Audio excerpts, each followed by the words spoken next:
Hello students, कैसे आप? उम्मीद करता हूँ सब खुश होंगे। तो आज हम अपनी उसी एक्सरसाइज को जो हमारी बाकी रह गई थी 2.2, तो उसके जो बाकी क्वेश्चन बचे हुए थे वो करते हैं आज। क्वेश्चन नंबर यो 7 है। 8 के 3 लगातार गुणजों का योग 888 है। गुणजों को ज्ञात कीजिए। गुणज क्या होते हैं? 8 के गुणज ये है, 8 एकम 8, 8 दूनी 16, 8 तिया 24, 8 चौका 32, 8 पंजे 40, 8 छः 48 और 8 7 56, 8 8 64, 8 3 72, 8 दाई 80, फिर 88, फिर 96। इस प्रकार से हम चलते जाएं। ये 8 के गुणज हैं। क्वेश्चन क्या है? 3 लगातार गुणज है। जैसे ये 3 लगातार है, ये 3 लगातार है, ये 3 लगातार है, ये 3 लगातार है। लगातार का मतलब है कंटिन्यू। तो इन ऐसे लेने हैं जिसका योग 888 है। तो हम इसको मान के चलते हैं कि माना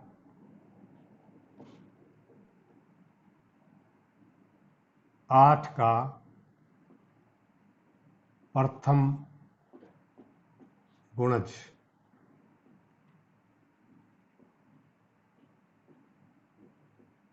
पहला गुणज हमने मान लिया। तो हमने क्या मान लिया? पहला यहां x मान लिया। तो हर क्वेश्चन में हम x मान के चलते हैं। गुणज जिसको हम मल्टीपल कहते हैं, मल्टीपल। ये मल्टीपल जो है इंग्लिश में, हिंदी में गुणज कहते हैं इसको। दूसरा लगातार होना चाहिए, लगातार दूसरा गुणज। ये क्या होगा? जिस तरह से हमने पहला मान ली ये है, तो दूसरा कैसे आएगा? पहले में 8 जोड़ दो, जब दूसरा आ जाएगा ये। और तीसरा निकालना हो तो इसमें फिर 8 जोड़ दो, ये तीसरा आ गया। फिर 8 जोड़ दे, ये चौथा आ गया। यानी कि 8 जोड़ते जाएंगे तो लगातार गुणा जाते जाएंगे। तो इसमें 8 जोड़ दीजिए। फिर तीसरा लगातार तीसरा गुणज, इसमें 8 में एक 8 और जोड़ दिया। ठीक है, तो इसको क्या लिख देंगे हम? इसको हम लिख सकते हैं x जमा 16, 8 और 8। क्योंकि इन तीनों का योग ये है 888। तो हम इन तीनों को जोड़ करके, जैसे पहला ये है, दूसरा ये है और तीसरा ये है, और इन तीनों का जोड़ 888 दिया हुआ है। अब जोड़ो, 1 2 3, 3x हो गए, और ये कितने हो गए? 16 और 8 24 हो गए। इधर 888 है। ये भी 24 को हम उधर ले जाएंगे दूसरी साइड में, तो क्या हो जाएगा? माइनस 888 में से 24 घटा दो, तो 3x बराबर कितना हो गया? 8 में से 4 गया 4, और 8 में से 2 गया 6, 864 बच गया।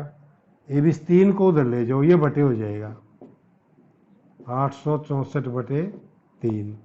तो इसको काट दो 3 से, 3 दूनी 6, और ये हो गया 3 8 24 और 3 8 24। तो कितना आया? 288 आ गया। ये पहला।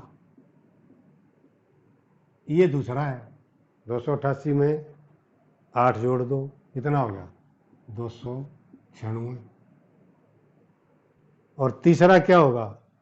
तीसरा ये है, इसमें 8 जोड़ दो, 16 जोड़ दो, 288। तो ये हो गया x, और 16 और जोड़ दिया, कितना आ गया? ये 304। तो ये 1 2 3 ये आ गए हमारे तीनों लगातार गुणज। अगर हम इनको जोड़ें 288, 296 और 304, अगर हम इनको जोड़ेंगे तो जोड़ आना चाहिए हमारा 888। देखिए 10 और 8 18, 1 9 और 9 18, असल 1 2 2 4 3 7 और 1 8, इतना ही आ गया। तो हम यहाँ लिखना है हमने लास्ट में कि प्रथम गुणज 288, दूसरा 296 हो गया, या इसको आप ऐसे दिखा सकते हैं 288 प्लस में 8 करा है 296 हो गया। और तीसरा भी ऐसे ही 288 प्लस में 16 कर दिया 304 हो गया। ये था हमारा तीसरा। तो इस प्रकार से हमने तीनों गुणजों को निकाल के और आपको सोल्व कर दिया है।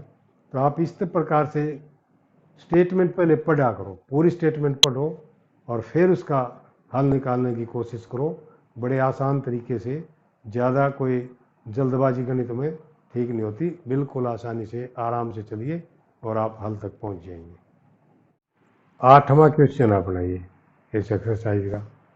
इसकी स्टेटमेंट देखिए, 3 लगातार बढ़ते क्रम में लेकर 3 लगातार पूर्णांक है। ये यहाँ इसमें स्टेटमेंट में लिखा हुआ नहीं है। 3 लगातार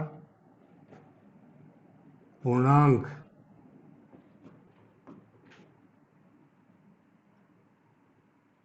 बढ़ते क्रम में लेकर उन्हें क्रम से 2 3 तथा 4 से गुणा कर दे हम, तो योग करने पर योगफल 74 प्राप्त होता है। तीनों पूर्णांक ज्ञात कीजिए। स्टेटमेंट सवाल ये है, 3 लगातार पूर्णांक है। लगातार पूर्णांक जिस तरह से हमारा इससे पहले वाला क्वेश्चन था वो भी लगातार पूर्णांक का था उसमें। तो लगातार पूर्णांक क्या होते हैं जो आपने पता है, 1 2 3 4 5 6 7 8 9 10, ये क्या है, ये लगातार है, कहीं तक भी चले जाओ। तो इनमें से है कोई से 3 पूर्णांक जो लगातार बढ़ते क्रम में है और उनको 2 से 3 से और 4 से गुणा करके उनका योग करना है। अब हमने मान लिया कि माना पहला पूर्णांक हमने x माना क्योंकि लगातार हर बढ़ते क्रम में है। दूसरा पूर्णांक या लगातार भी लिख सकते हैं, लगातार दूसरा पूर्णांक हो जाएगा, बढ़ते क्रम में है तो x जमा 1 हो गया। तीसरा x जमा में 2 हो गया। अब इनको क्या करना है, 2 से 3 से और 4 से गुणा करके योग करना है। देखिए प्रश्नानुसार पहले को तो गुणा करनी है 2 से, दूसरे को गुणा करनी है 3 से और तीसरे को गुणा करनी है 4 से। कैसे पता लगा, इससे क्रम से गुणा करनी है। तो इस पहले को तो हमने गुणा करी 2 से, 2x हो गया।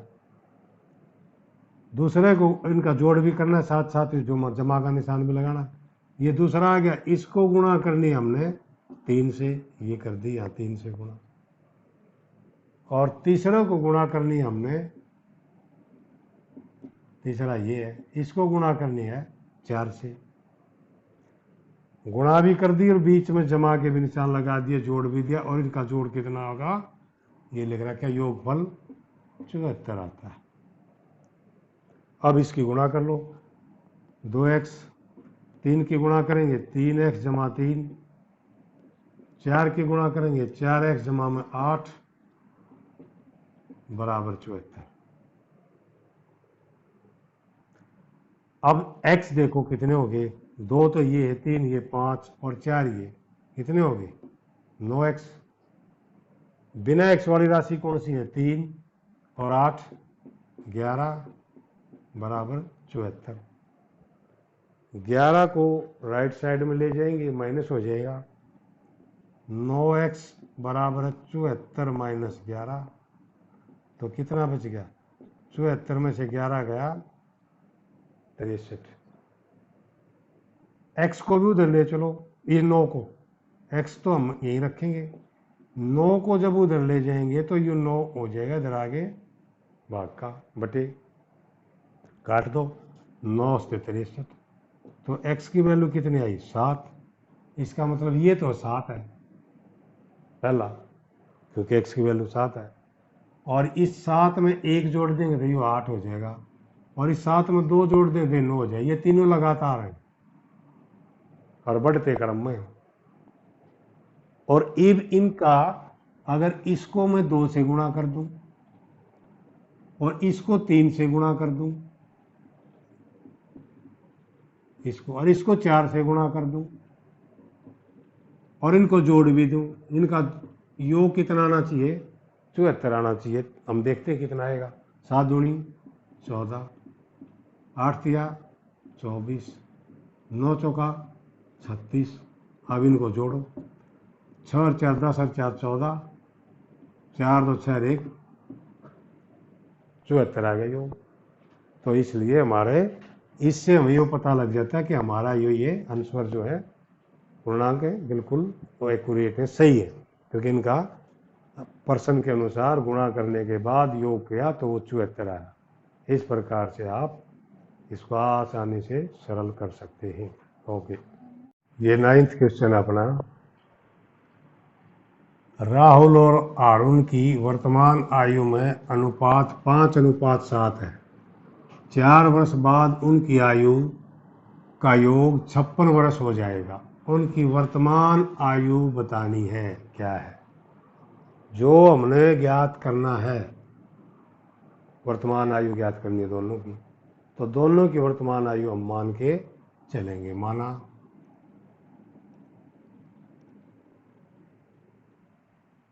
राहुल की वर्तमान आयु, इसमें हमने मान लिया इसका जो अनुपात दे रखा है ये 5:7 है, तो इसके साथ हमें सिर्फ x लगाना है। और अरुण की वर्तमान आयु, इसको 7x ले लेंगे हम। आयु के जहाँ सवाल और अनुपात में दे रखा है तो वहाँ x लगा लें आप। तो अब इसमें पर्सन के अनुसार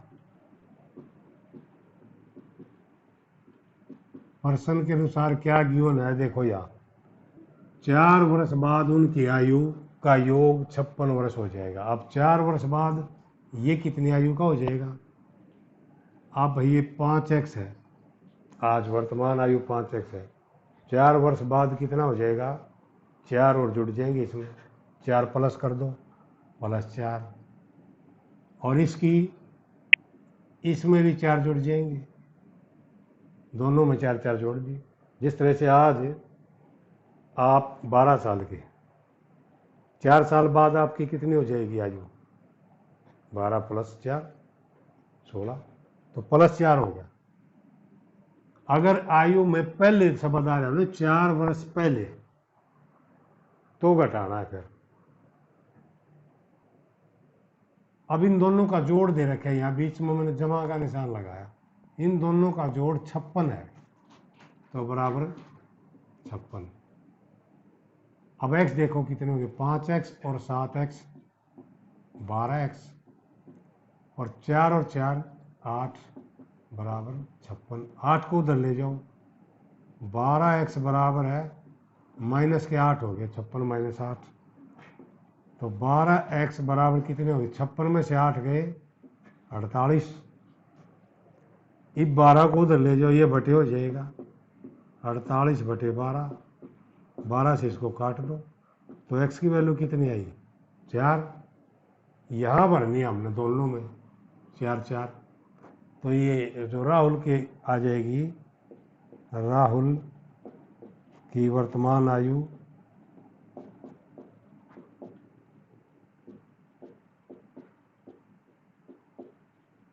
5 और x के बीच में यहाँ गुणा का निशान होता है, तो 5 गुणा 4 20 वर्ष। 4 x की वैल्यू रख दी ना हमने, x की वैल्यू 4 है। और इसके लिखो दूसरा आरुण, आरुण की वर्तमान आयु क्या आ जाएगी, ये 7 गुणा में 4 हो जाएगा, ये 28 वर्ष। अब इसको चेक करना हमें क्या सही है या गलत। 4 वर्ष बाद ये क्या का हो जाएगा, 20 साल का है, तो 4 वर्ष बाद कितना हो गया, 24। ये कितने साल का है, वर्तमान आयु 28 वर्ष है, 4 साल बाद कितना हो जाएगा, 32। अब इन दोनों का जोड़ करें तो 56 वर्ष आना चाहिए, जो ये दिया हुआ है। तो ठीक है, इस प्रकार से आप इनको कर सकते हैं। देखिए 10th क्वेश्चन है, स्टेटमेंट देखो, किसी कक्षा में बालक और बालिकाओं की संख्याओं में अनुपात 7:5 है। यदि बालकों की संख्या बालिकाओं की संख्या से 8 अधिक है तो कक्षा में कुल कितने विद्यार्थी हैं, ये बताने। तो हमने बालक और बालिकाओं की संख्या मान के चलना है, तो माना बालिकाओं की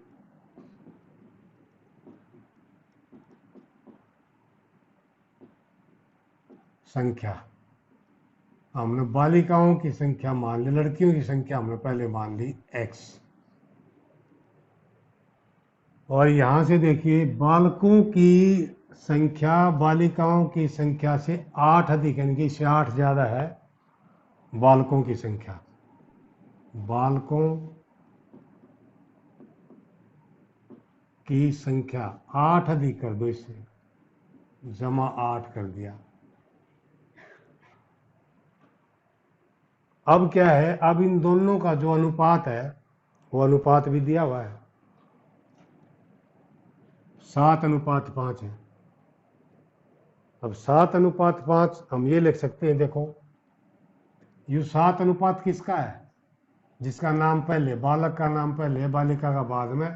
तो ये 7 जो है बालक और 5 क्या है, बालिकाओं का अनुपात। यानी कि ये बालक हैं x/8 और ये बालिकाएं हैं, बीच में ये निशान हम लगा सकते हैं अनुपात का, ये बराबर इस अनुपात के है, इसके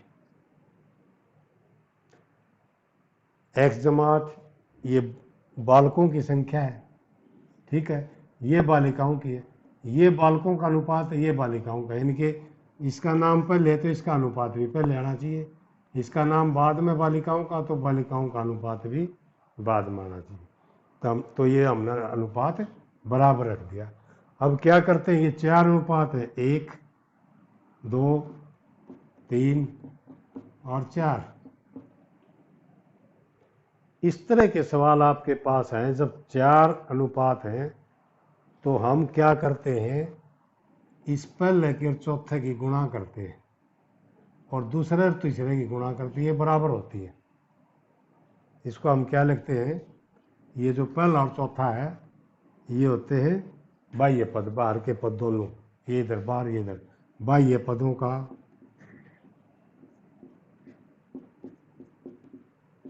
गुणनफल बराबर होता है अंतः पदों का गुणनफल। ये एक छोटा सा फार्मूला है जब समानुपात में राशि हो, बाह्य पदों की गुणा करो, अंतः पदों की गुणा करो, उसको बराबर रख दो। बाह्य पद ये पहला और चौथा है, तो मैंने ये पहला और चौथा की गुणा ये कर दी, देखो पहला है गुणा में ये चौथा है, और बराबर दूसरे अंतः पदों का, अंतः पद है भीतर वाले दोनों, इन दोनों की भी गुणा कर दी, ठीक हो गया। अब इसको गुणा कर दो, 5x जमा में 40 बराबर 7x। इस 5x को हम उधर ले जा सकते हैं, 40 को भी ले जा सकते हैं। कौन सा ले जाना चाहिए हमने? उधर 7x है तो 5x उधर लेंगे, तो क्या रहेगा उधर? 7x में से -5x हो जाएगा, क्योंकि यहाँ ये प्लस है, दूसरी साइड में ले जाएंगे माइनस हो गया। अब क्योंकि ये 7x - 5x करेंगे तो कितना हो गया? 2x। इस 2 को इधर ले आइए, ये बटे हो जाएगा, उधर क्या रह गया? x, और इसको काट दो तो x की वैल्यू क्या आ गई? 20 आ गई। x बराबर 20, 20 बराबर x या x बराबर 20 एक ही बात है। अब हमने क्या मानना था? बालिकाओं की संख्या क्या मानी थी? x, तो यह कितनी आई? 20। और बालकों की संख्या कितनी है? इस 20 में 8 जोड़ दो, 20 जमा में 8 कितना हो गया? 28। इसका मतलब ये वाले बालक 8 ज़्यादा है, तो यह लिख भी सकते हैं इस लाइन को हम, ये जो ऊपरली दोनों लाइन, बालिकाओं की संख्या, यहाँ हमने लिख दिया बालिकाओं की संख्या, ये आ गई 20, और बालकों की संख्या, बालकों की संख्या इसमें 20 जमा में 8 हो गया, 28 हो गया। ये इस प्रकार से हमने इसको कर दिया है। इस क्वेश्चन में आपसे ये पूछा गया है लास्ट में कि कक्षा में कितने विद्यार्थी थे, तो कक्षा में कुल विद्यार्थी कितने हो गए?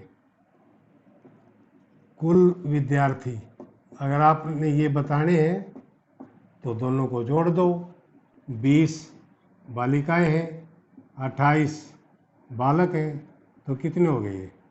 48। ये है आपका आंसर। आज के लिए इतना ही काफ़ी है। आप इन सवालों की प्रैक्टिस कीजिए और आगे बढ़ते रहिए। आपने अगर कोई डाउट है तो कमेंट्स बॉक्स में डाल दीजिए, उसका आंसर आपको मिल जाएगा। और मेरी तरफ से आपको good luck. Thank you. Okay.